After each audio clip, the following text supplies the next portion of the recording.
Hello. So today we're in Bristol, one of the old, very important port cities. And we're going to a place called Kings Weston House. This was built between 1712 and 1719, and it was actually designed by Sir John Vanbrugh, and he was responsible for Blenheim Palace and Castle Howard. But this house, it's not as palatial as those two, but it should be pretty interesting to look at. And it's actually sort of a public park now, and the house is part of it is residential and part of it is used sort of as a wedding venue and stuff like that. So I'm just going to have a look around and see what's going on with the place nowadays. So it should be pretty decent.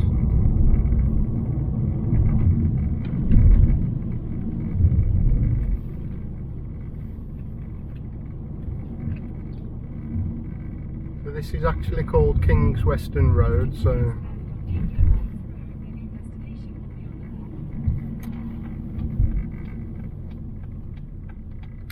okay, so this is Kings Weston House.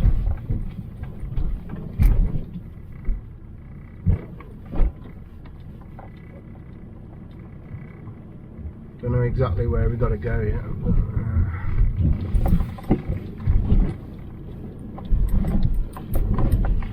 I think this is the car park.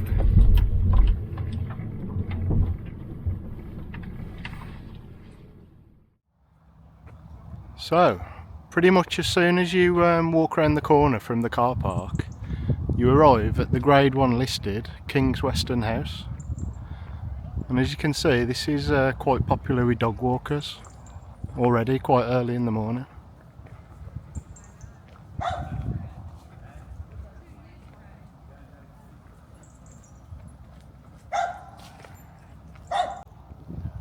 And this first side of the house you'll see, this is the southeast front. And in the middle at the bottom, it features what sort of looks like a Doric temple with rusticated pillars.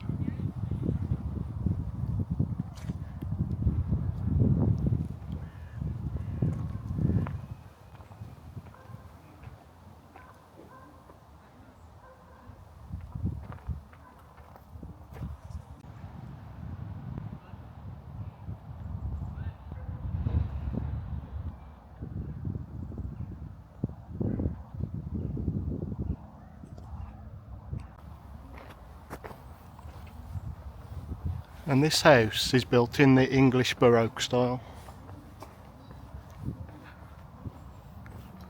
And now I'll move around to the main front, which is the southwest front.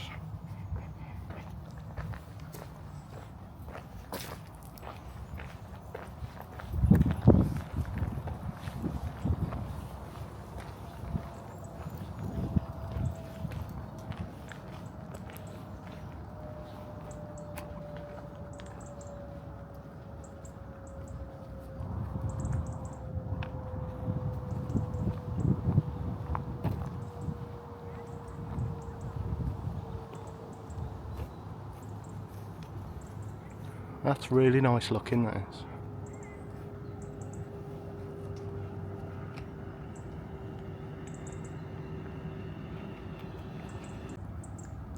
So as we approach the main entrance front, you can see the steps leading up to an area with 6 Corinthian pilasters and then a pediment above.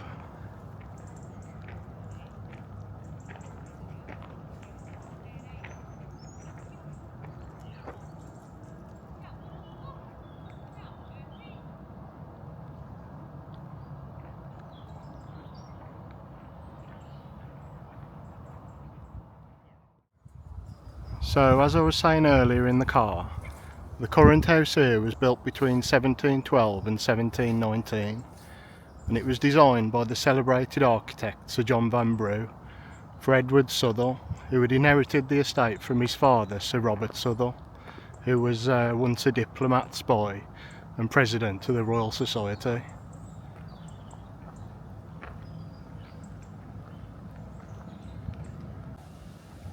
And from Vanbrugh, Edward wanted not a grand palace like the architect's earlier commissions, like Blenheim and Castle Howard, but a practical yet imposing family home. And this is what he got.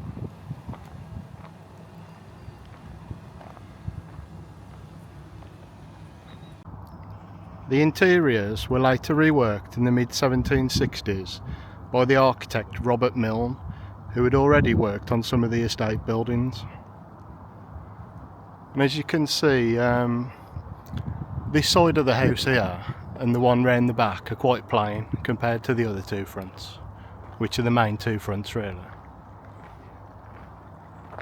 I'll just have a quick walk around the back so that you can see what it's like.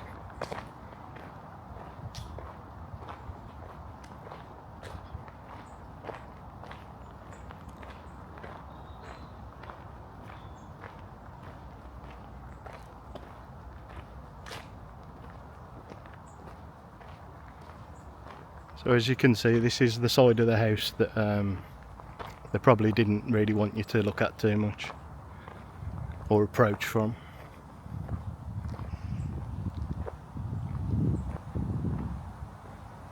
But it still looks pretty decent.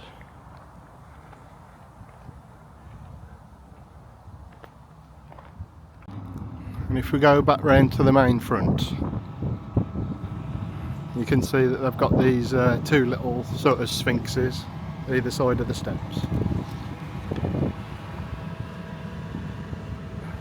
These look quite recent, like, but it's a nice touch just to have them there.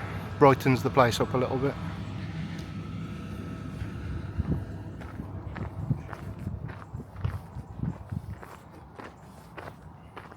And here's the other one.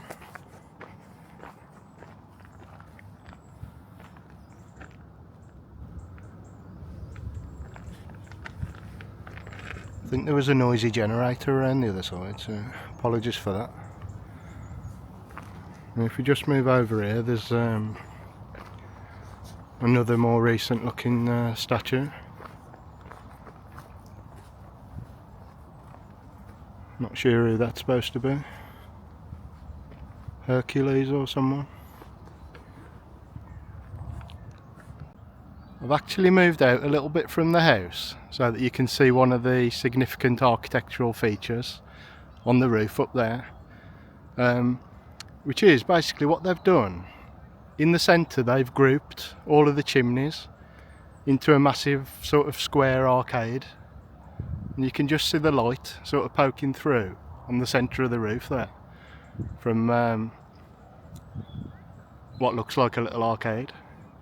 I think I'll try and take a picture for you to explain a little bit more as well.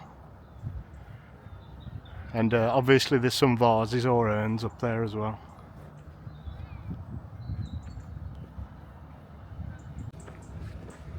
And if we come down to the side of the main entrance front again, you'll see that there's a bit of a terrace down here. And you can imagine in the past this all used to be just pretty much grassland down here. And then you'd be able to see out to the Bristol Channel down there. And you can see all the industry down there now. And there's a motorway and wind turbines for wind power and stuff like that. You can imagine when this house was first built, this just would have been pretty open and you would have had a nice view down to the sea and everything. Or the Bristol Channel, I should say.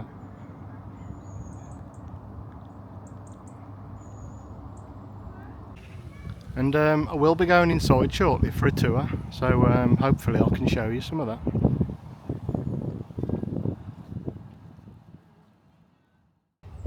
At its height, the house was home to works of art by the likes of Canaletto, Poussin and Claude Lorraine.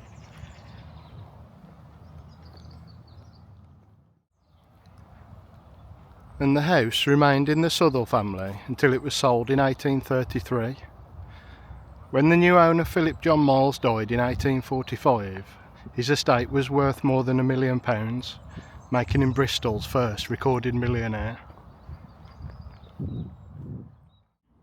Incidentally, The Miles family had financed the construction of all three of Brunel's great steamships, including the SS Great Britain, as well as being responsible for building Avonmouth docks and developing numerous new industries and railway lines within Bristol during the Victorian era.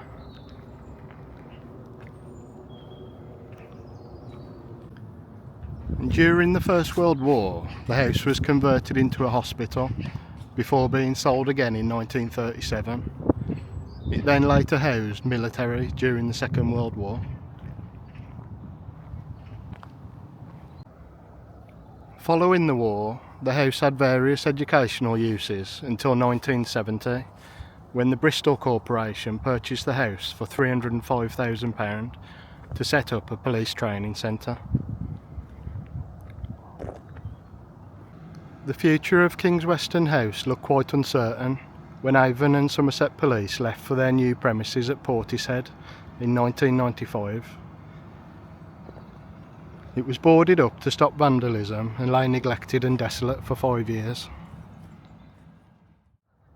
The new millennium brought with it a new lease of life, with the interior of the house restored somewhat to its former glory.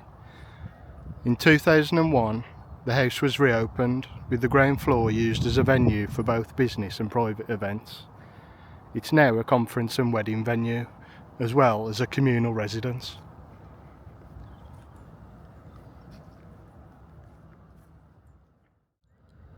There's also quite a big parkland with various follies and features and stuff, and there's also stables that I'll hopefully have a look at as well. So it's quite a bit to see, I think.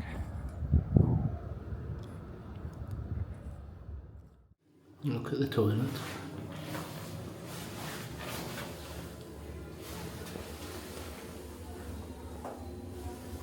The Venerable Thomas Crapper and Company.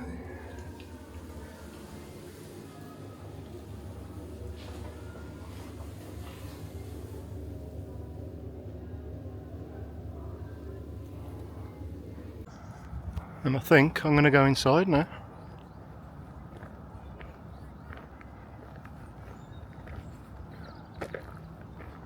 So I think this is the great entrance hall.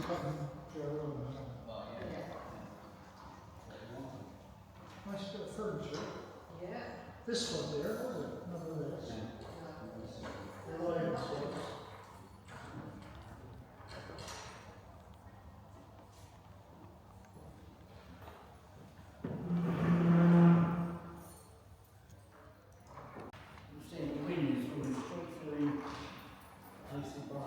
I'm surprised that the avenue round the streets is good. Yeah. This is a nice table. I didn't recognise you for a second, did you?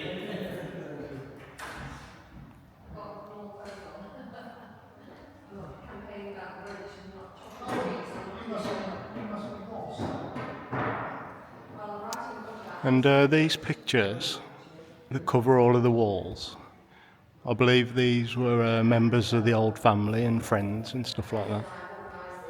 And these have been refurbished in recent times. That was a lush wedding. A nice chandelier.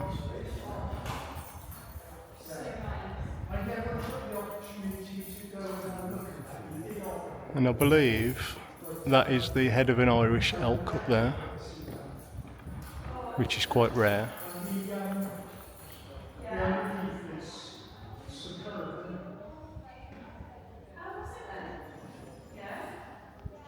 Some nice plasterwork and stuff in it. I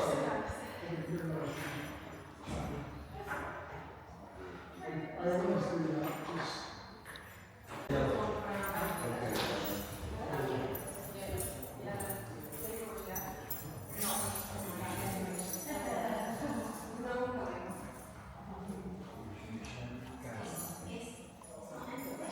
Nice fireplace.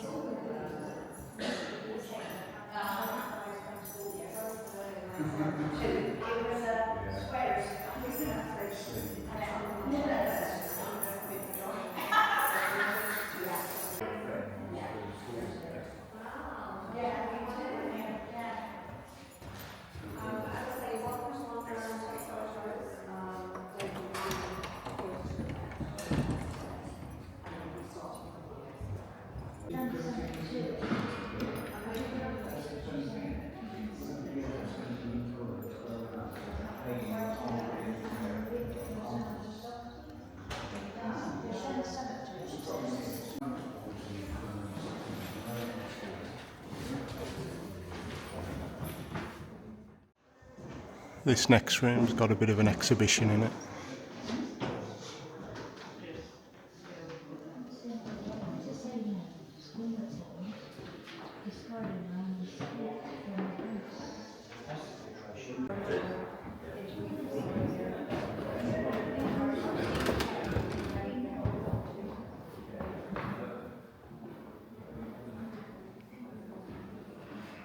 A little room leading off here. This is probably what they would have called a breakfast room or something like that.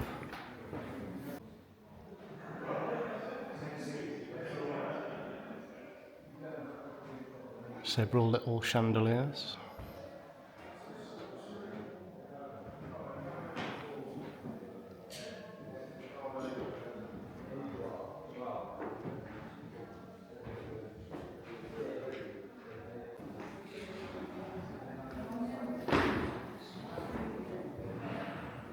And then this room looks like it's been turned into a bit of a bar area.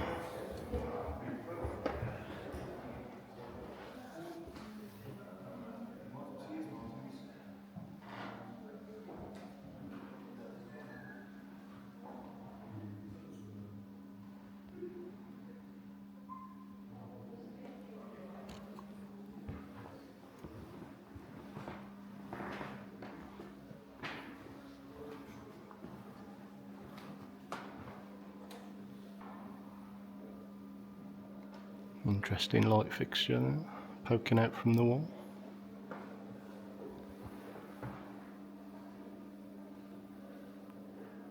Some more nice plaster work on the ceiling.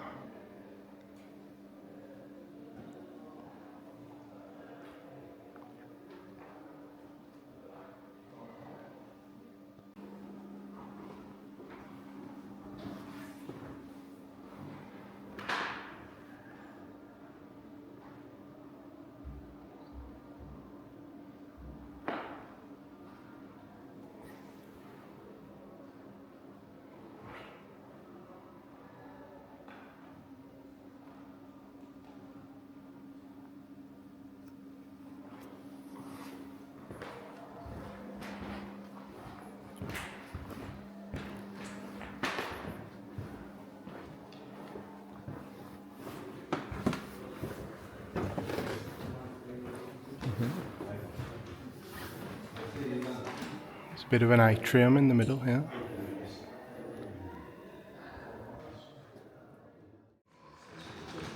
So this is the Great Hall with its suspended staircase, and apparently this is only one of two in the whole world. The other one's supposed to be in St. Petersburg.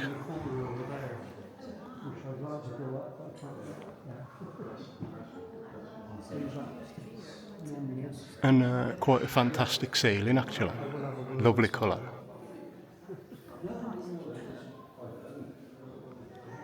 Magnificent staircase.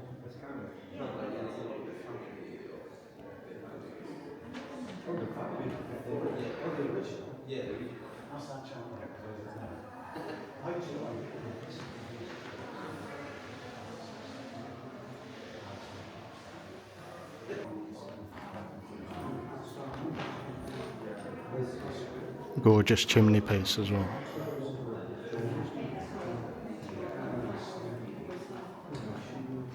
Some nice tiles in the back.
There's the staircase again. Pretty impressive.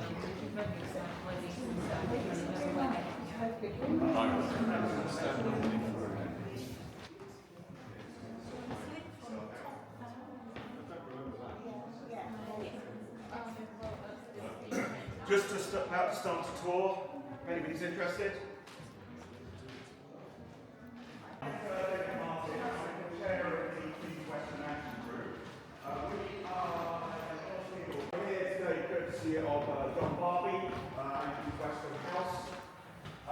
We have an exhibition that will tell you more about the history in the oak room. There's no oak there.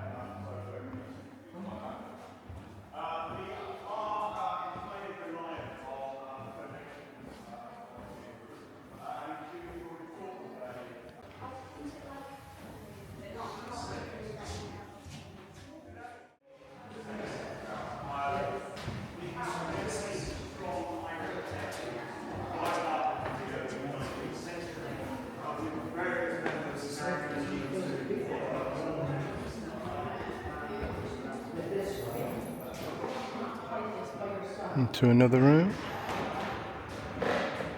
Nice mural of Kings Weston on the wall.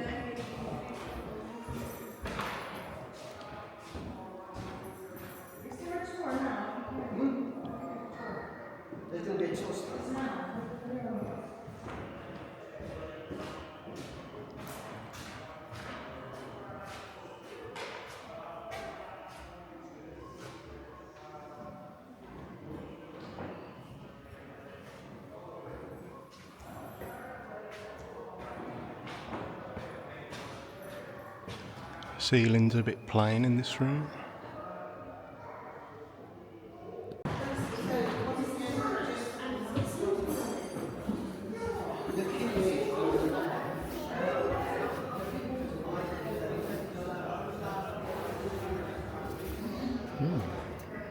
Nice wallpaper. Looks nice and fresh.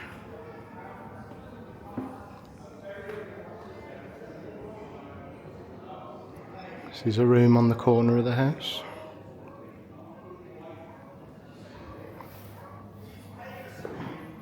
As you can see, we're inside the main front at the moment.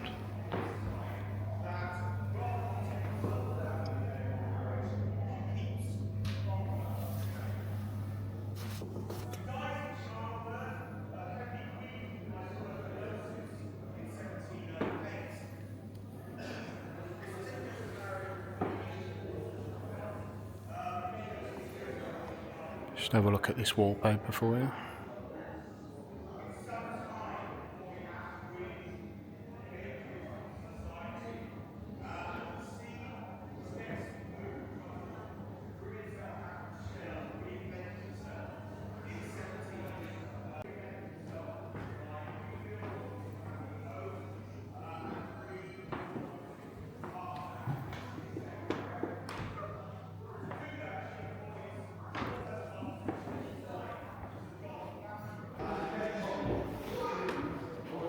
I think we might have covered most of what we're allowed to see, which is mainly the ground floor by the looks of it.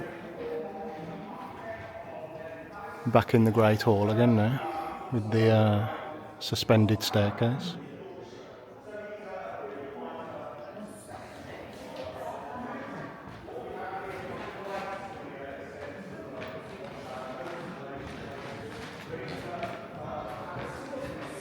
I really like that skylight at the top.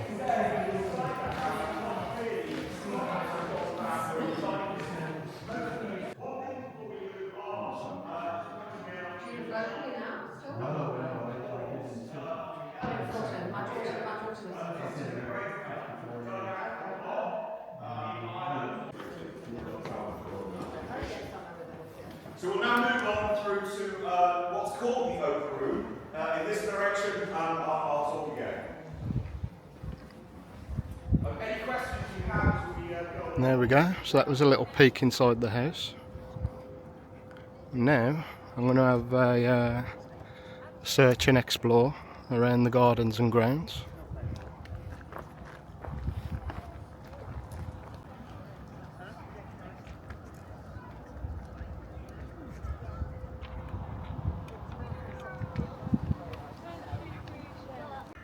Yes, that was alright, weren't it? Just for a quick look around. I mean, obviously they weren't going to allow us to go upstairs because it's residential and stuff now. People actually live up there. But give us a nice idea of what it's like inside, so that was worth it.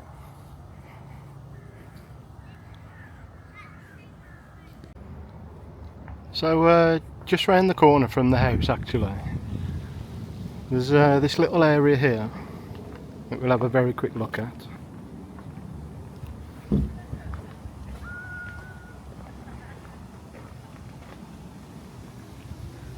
It looks like it's got a little iron gazebo at the bottom.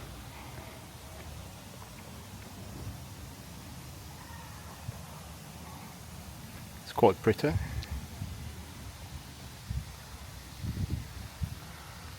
The colours actually are very similar to the colours in the Great Hall on the around the skylight and stuff.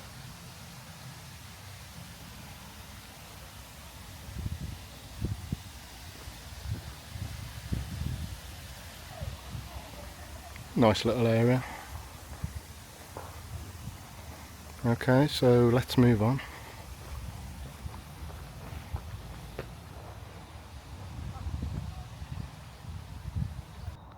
Now we're quite near to the rear of the building. If we spin around,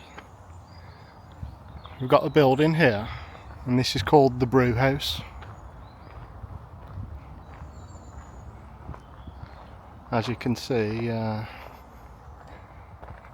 by the name here on this post.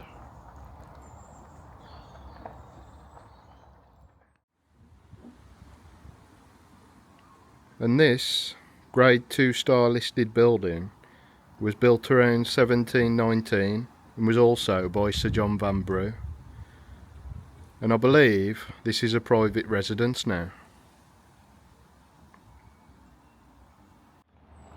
And apart from brewing beer here, I believe they also used to bake bread here as well. And actually this was saved from ruin only in 1990, so relatively recently really.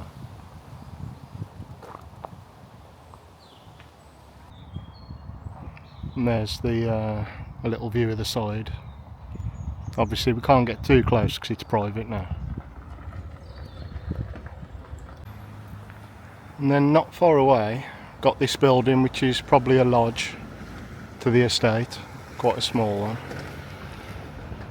And then we're going to cross this road in a second.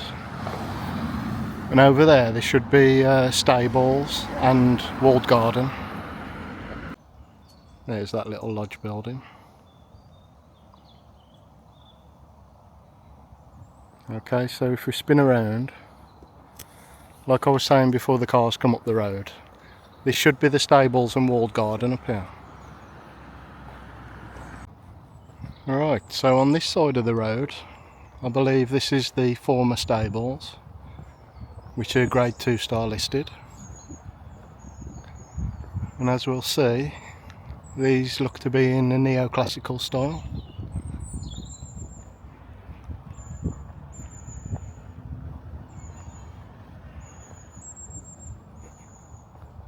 And these also have private residence now as well, so we can't go in there. Quite nice buildings though, aren't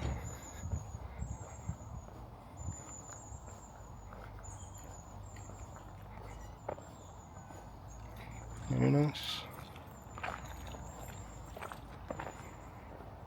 Someone will probably have a go at me for filming in a minute, but that's alright. Yeah, these are really nice.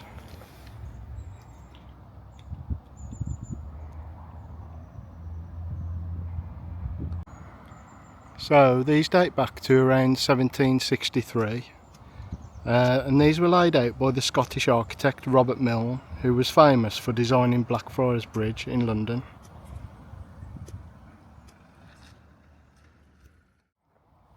And strangely enough, these were actually taken over in 1962 by Bristol police force and used as a police station for some time. But as I've said, they're now converted for residential use.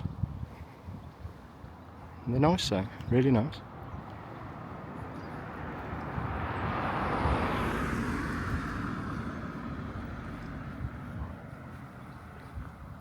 What's this plaque here? This stable building to Kings Weston house, designed in 1763 by Robert Milne. Reconstructed 1962 as a police station. So there we go.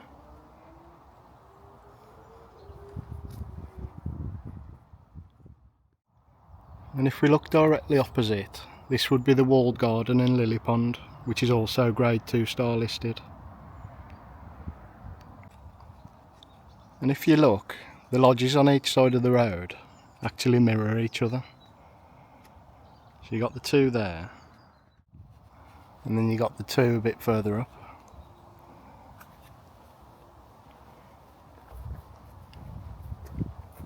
And I think part of this is now a school, as you can see, Kings Weston School. So I doubt we'll be seeing in there at all.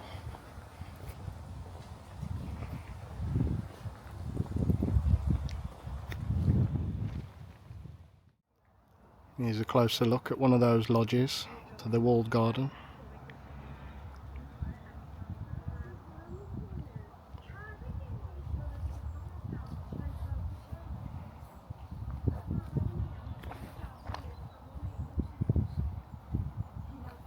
And like I said, this area really with the stables and walled garden, this was all designed by Robert Milne, who came along later and did some work on the house after Vanbrugh had originally designed it. And I think down here, this is supposed to be a lily pond, but it looks very overgrown at the moment, which is a shame. Or I could be completely wrong and the lily pond could be beyond the wall at the back. I'm not 100% sure. I think it's under here somewhere, to be completely honest. Yeah, the lily pond is probably behind there, because look, danger deep water. So once would have been a nice piece of water behind there. And here's the other lodge, part of the walled garden.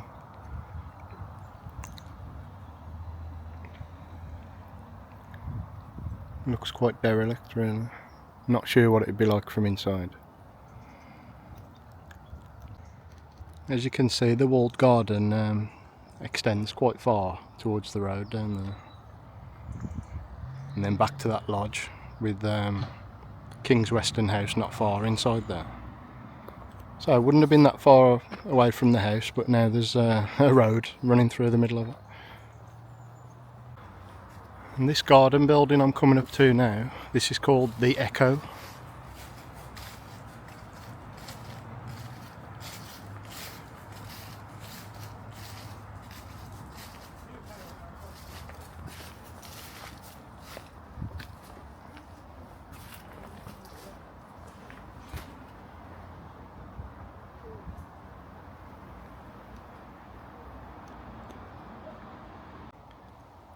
And the Echo dates to around 1724.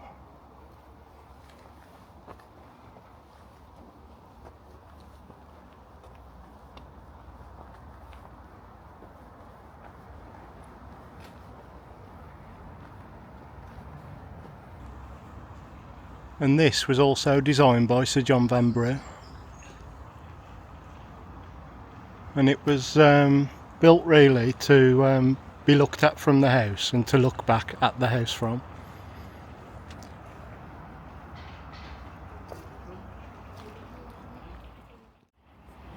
And there would have originally been a statue on this plinth here, but it was lost many years ago.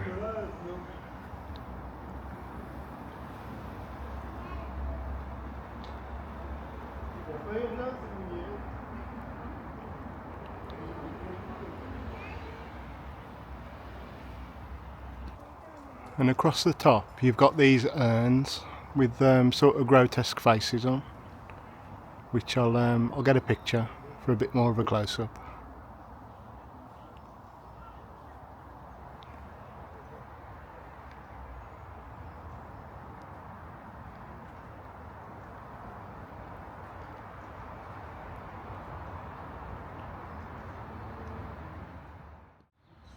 Yes, if we look down sort of through this little avenue, the house is at the bottom of there.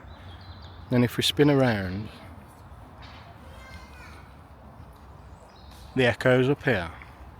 And it's called the echo basically because if you were to shout from the house or the echo, the sound apparently would reverberate backwards and forwards between the two.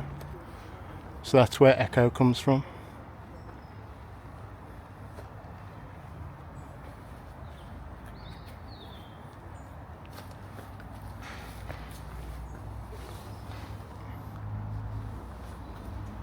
And if we look at the top,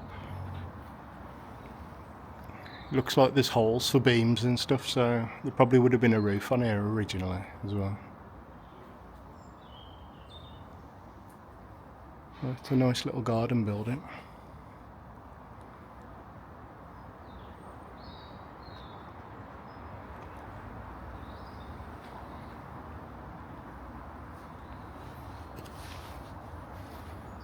There you go, that's the way back down to the house. But we're going to go this way. Apparently there's an iron bridge around here somewhere. That's just the side of the echo.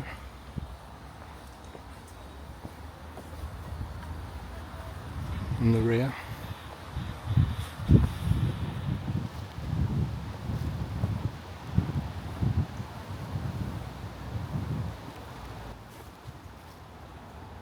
Oh. So here's that bridge, I think, already. And I believe this bridge was constructed when the new road was built, so that you could get over to the other side of the park, or a particular part of the park anyway.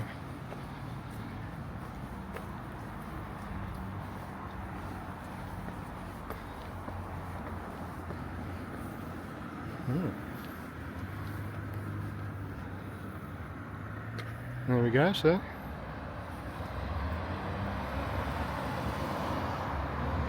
View down to the road below.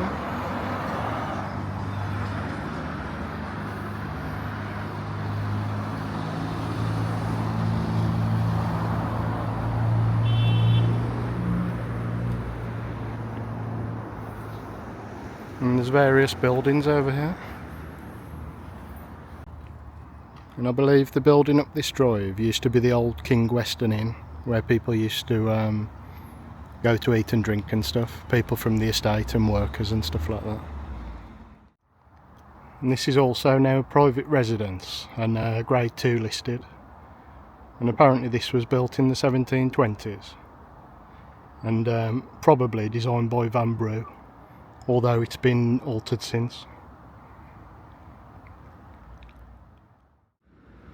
Anyway, the Iron Bridge, this was erected in 1821 and was by the famous engineer John McAdam.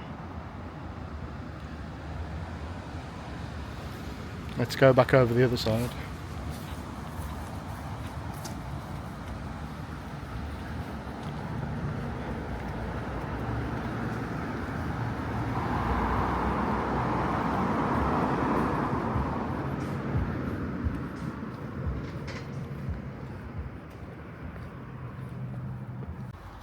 And then not far from the bridge, we've got the remains of a wall here. And this is sort of a terrace. And apparently this terrace was used in the Georgian era for viewing across Avon and Somerset. And you can still see through the trees a little bit to get a decent view. We'll carry on a bit further.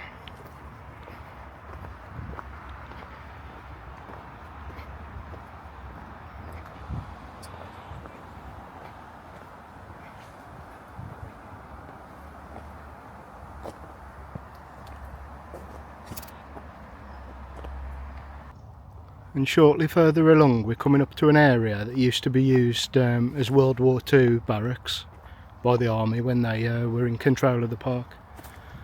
And I think we can start to see sort of concrete and brick remnants from their time here, sort of strewn around, so see what else I can find.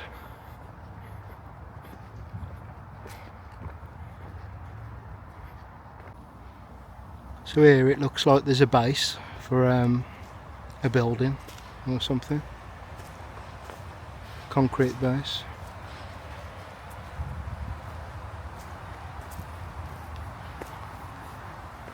And then another one, pretty much right next to it.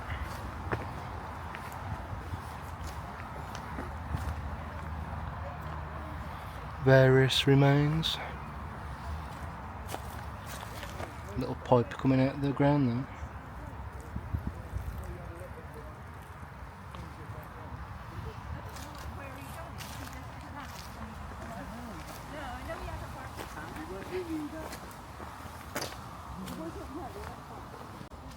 Another one over here. It's amazing what you find on these estates.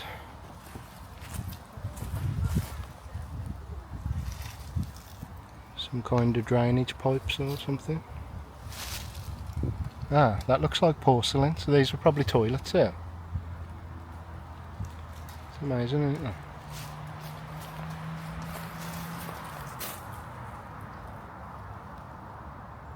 Really is amazing what you find out here.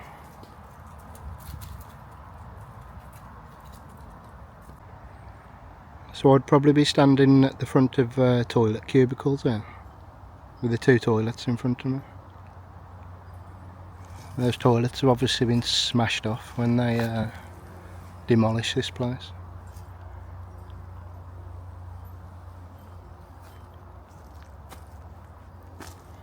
And I bet there were wash basins here.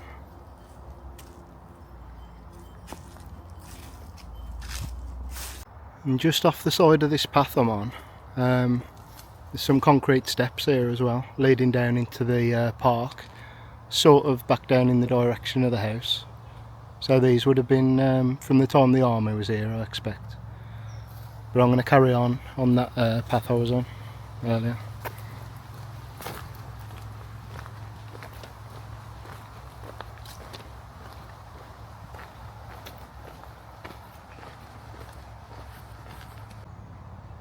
You can start to see the main front of the house through the trees from this path.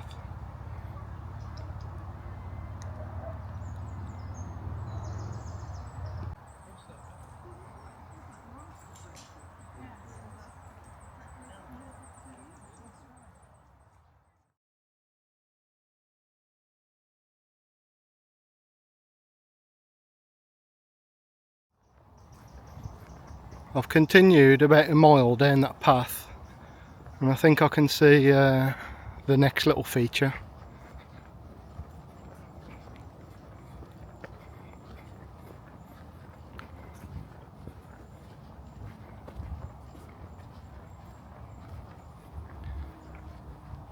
And this is called the Penpole compass dial.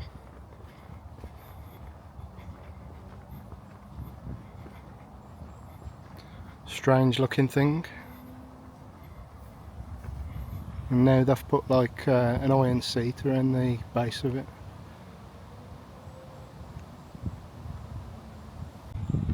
And this is actually grade 2 listed, and it was an ancient marker used in shipping to find a safe passage into the mouth of the River Avon. And this is at least 400 years old.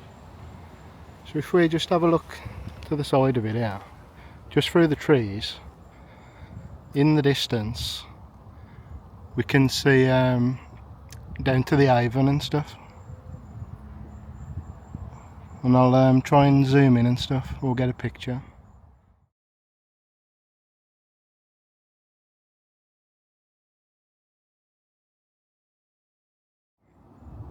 Yeah, so when the boats were coming into the river, they could use this to sort of find their way.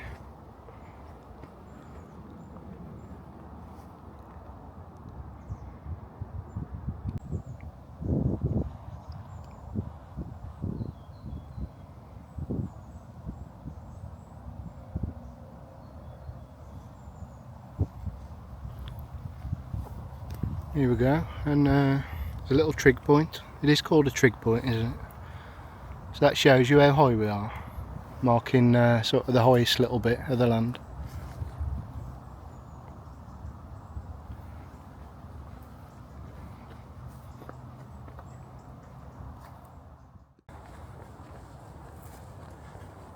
Alright then, so let's make our way back towards the house a little bit, I think. Now, coming back down the path, we've got a bit of a ruin here, and I think this is what used to be called the Penpole Lodge, and I will get a photo up shortly. But obviously this is just ruins now, but apparently this was designed by John Vanbrugh as well. And this was erected during the 1720s.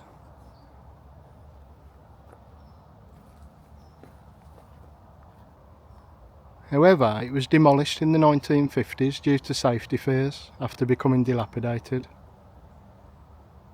And the building took the form of an archway with a small room above, and that was sometimes referred to as the breakfasting room.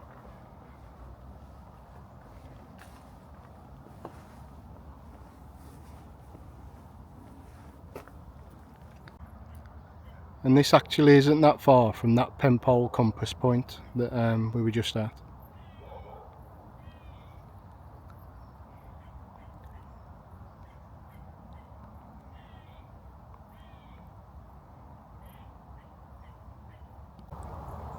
As you can see though, there's not much left to it now.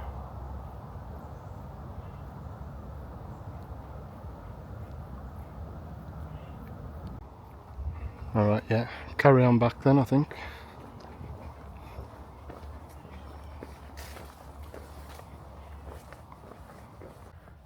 Okay, so I'm back near the house now, and the bits of the house that we could see were pretty decent. They were nice enough, but the grounds, it's really nice around here. There's so many dog walkers and stuff, and as you've seen, there's a few things to see on your way around and stuff. And yeah, it's one of Vanbrugh's little houses, so it was all worth seeing really.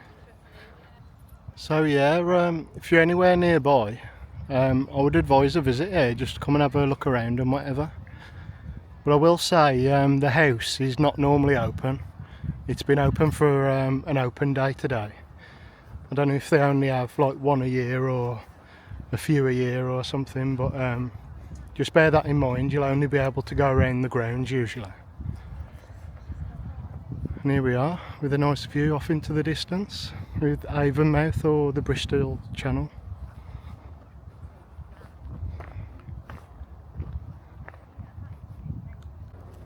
So thanks a lot for watching as usual. I really appreciate it, and I shall see you next time.